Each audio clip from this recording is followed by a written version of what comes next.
Le design est un art qui se nourrit de matière. L'innovation technologique donne aujourd'hui accès à un très large spectre de nouveaux matériaux qu'on n'aurait pas pu concevoir il y a 100 ans.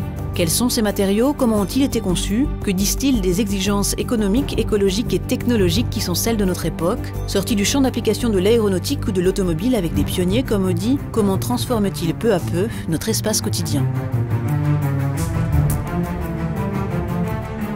Le terme d'innovation appliquée aux matériaux recouvre une réalité complexe et surtout un très large spectre. Ici, à Matériaux, réseau européen indépendant de veille sur les matériaux et les technologies innovantes, on recense et on classe.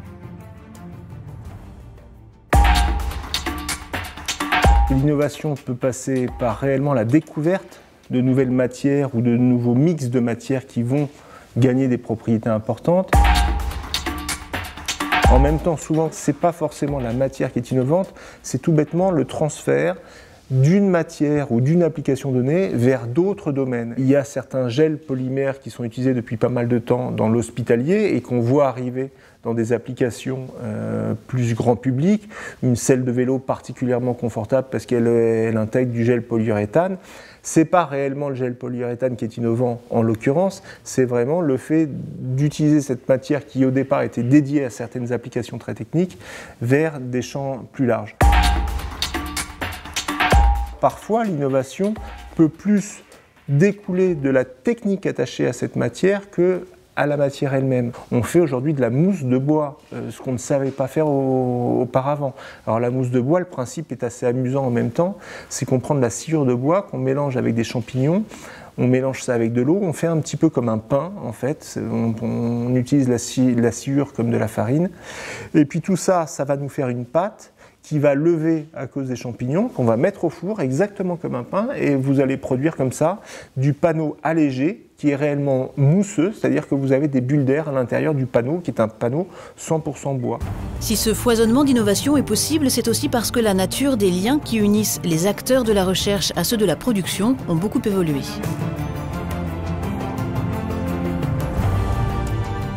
Pour moi, le déclenchement de l'innovation aujourd'hui, c'est dans la nouvelle génération, notamment designers, la rencontre de plus en plus étroite entre les designers théoriques et les chefs d'atelier et la production.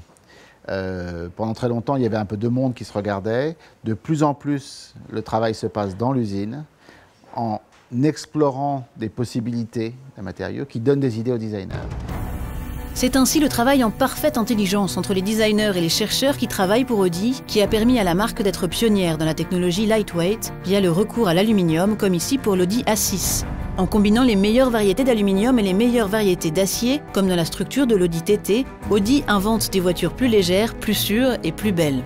Autre signature design qui a façonné le fameux regard Audi, les LED sont présentes sur l'ensemble des modèles de la gamme depuis 2003. Là encore, la marque allie imagination et technologie en créant une lumière qui innove en termes de sécurité puisqu'elle est plus proche de celle du jour et qu'elle provoque un allumage quasi immédiat des feux stop, et aussi en termes d'écologie puisqu'elle consomme peu d'énergie. Le designer du XXIe siècle a le choix de ses matières. Il n'en a pas toujours été ainsi, et ce sont de grandes avancées technologiques et industrielles qui ont permis d'élargir le spectre au fil des années. Claire Fayolle nous rappelle 3 des grandes dates qui ont fait basculer l'histoire des matériaux en s'appuyant sur un objet de design bien particulier, la chaise. La première date clé, c'est le milieu du XIXe siècle, avec la production en série de sièges, rendue possible grâce à une technique de bois courbé qui est mise au point par un ébéniste et menuisier qui s'appelle Michael Tonnet et qui s'est inspiré des techniques utilisées par les tonneliers et les menuisiers de la marine pour courber le bois. Autre date, 1925, quand Marcel Breuer, qui enseigne dans la fameuse école du Bauhaus, a l'idée, en regardant le guidon de son vélo, de créer un siège en tube d'acier. C'est une révolution. Le tube d'acier est utilisé pour produire d'autres objets, mais certainement pas du mobilier. 1926, toujours avec le tube, mais cette fois parce qu'un architecte du nom de Mardstam utilise le tube pour créer la première chaise en porte-à-faux.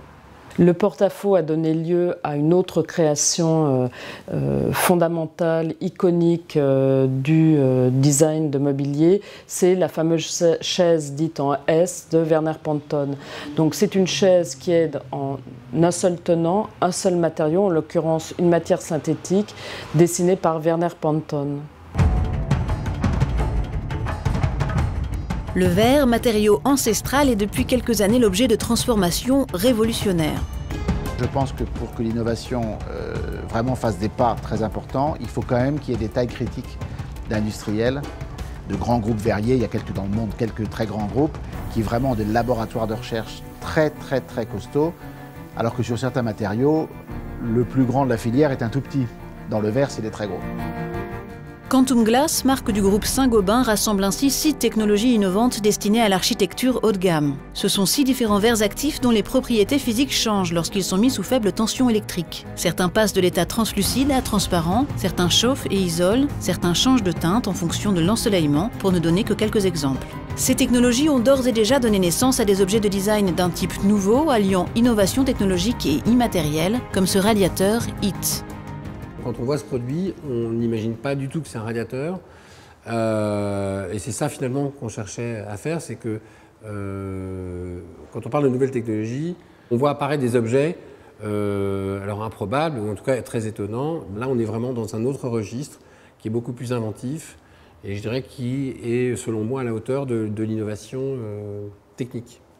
Ou ce miroir hybride, objet minimal qui concentre dans 12 mm d'épaisseur plusieurs innovations. On associe à la technologie thermovique et à un verre chauffant, mais en option miroir, un élément qui transforme ce verre en membrane acoustique. Donc en fait, aujourd'hui, on rentre en contact, on prend un iPad ou un élément connecté en Bluetooth, et on se connecte directement sur le miroir, et ce miroir vient diffuser le son. Le lin, le chanvre, la fibre de bois, une nouvelle famille de matériaux qui a le vent en poupe est apparue dans le sillage du développement durable. Ils sont partout, passent souvent inaperçus et on retrouve beaucoup de ces écomatériaux intégrés au cycle de production des objets de design. On a, nous, ici, des brosses qui sont faites à partir de grains de café, à partir de pépins de raisin, à partir de coquilles d'œufs. On se rend compte qu'il y a énormément de matériaux qui sont utilisés en aval de la production. Et un des grands pans de la recherche, c'est de considérer le cycle global de la production végétale. Une partie est utilisée pour faire un certain nombre de choses. Une autre partie peut être transformée. Mais pas de façon marketing, parce que c'est sexy d'avoir un produit vert, mais parce qu'il y a des propriétés techniques. Une coquille d'œuf a du calcium, est résistant, léger, etc. Et donc, quand on transforme cette matière, on obtient une propriété particulière. Prenons un cas concret. Alors, un des exemples des matériaux naturels, c'est l'amidon de maïs. Donc, on plante du maïs pour nourrir des vaches, ça c'est une chose. Avec cet amidon de maïs, avec les résidus, on fait des produits qui peuvent aller du sac en bioplastique, mais également des couverts lavables en machine, qui sont une alternative aux couverts en plastique pour le pique-nique. On fait des chaises qui contiennent un pourcentage d'amidon de maïs. On fait des verres, des assiettes. Écomatériaux, biomatériaux, il faut néanmoins faire attention aux clichés. On ne peut pas commencer à classer les matériaux en termes d'écomatériaux ou de matériaux qui globalement seraient positifs pour l'environnement et d'autres qui seraient à bannir quelle que soit l'utilisation. Attention, ce n'est pas qu'un enjeu de matière, ces histoires d'environnement, et que c'est beaucoup plus l'intelligence qu'on va mettre à produire un matériau que le choix des matériaux justement à appliquer dans tel ou tel type de domaine. Plusieurs nouvelles technologies nous projettent avec force vers le futur. C'est le mode même de production qui est d'ores et déjà devenu, pour le designer, une source d'inspiration phénoménale. On peut imaginer des matières aujourd'hui qui sont produites en fait à partir avant tout d'un fichier informatique. Ce genre de textile, à la base, c'est un textile ou une cotte de maille, c'est des petits anneaux qui sont assemblés les uns aux autres. Et bien là, le produit n'est pas fabriqué comme ça. Il est en fait, c'est une résine qui va être durcie par un rayon laser et qui va directement construire ceci. Des matériaux impossibles à imaginer sont en train de voir le jour et feront dans l'avenir exister des objets qui sont pour l'instant de pure fiction. Nous sommes ici à l'échelle de l'infiniment petit, celle des nanomatériaux. Là, on est vraiment en plein dans l'innovation pure matière, avec des choses assez époustouflantes, parce que par exemple on parle de plus en plus de créer des matières qu'on a du mal à concevoir d'un point de vue purement intellectuel. L'exemple type, c'est la cape de Harry Potter dans les films, qui est donc un espèce de textile qui va entièrement recouvrir Harry Potter et le rendre totalement invisible.